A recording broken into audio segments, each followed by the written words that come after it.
Naiknya harga sejumlah kebutuhan pokok menjelang Hari Raya membuat Dinas Perdagangan dan Perindustrian Kabupaten Buleleng langsung melakukan sidak di Pasar Buleleng.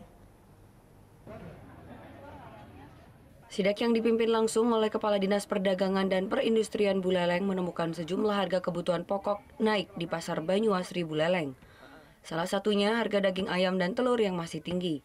Kenaikan daging ayam ini diperkirakan telah terjadi sejak sebulan terakhir.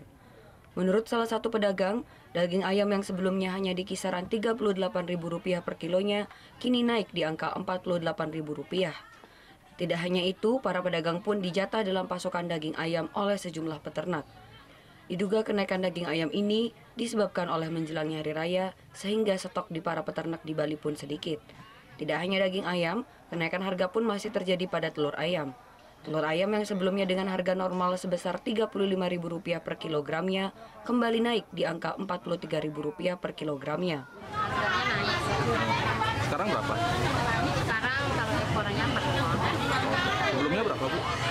Sebelumnya harganya berapa? Sebelumnya 30 paling normal.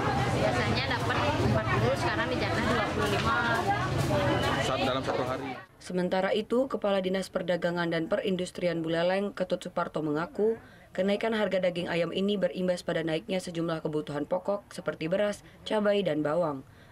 Namun kenaikan bahan kebutuhan pokok ini relatif kecil, rata-rata Rp500 hingga Rp1.000 per kilogramnya.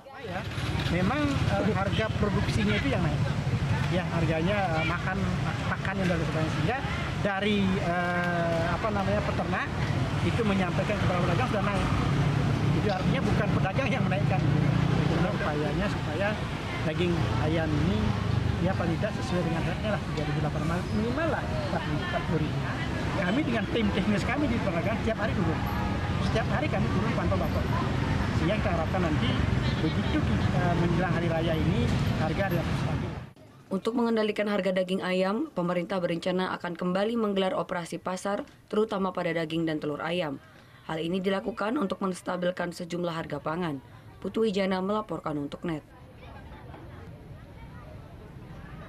Oh iya beneran? Iya, oke. Nah, udah kan nonton beritanya? Jangan lupa di subscribe, di like, dan juga di komen ya akun YouTube dari Net Bali. Terima kasih udah subscribe. Yang belum, jangan sampai lupa. Di sebelah sini nih. Notif subscribe.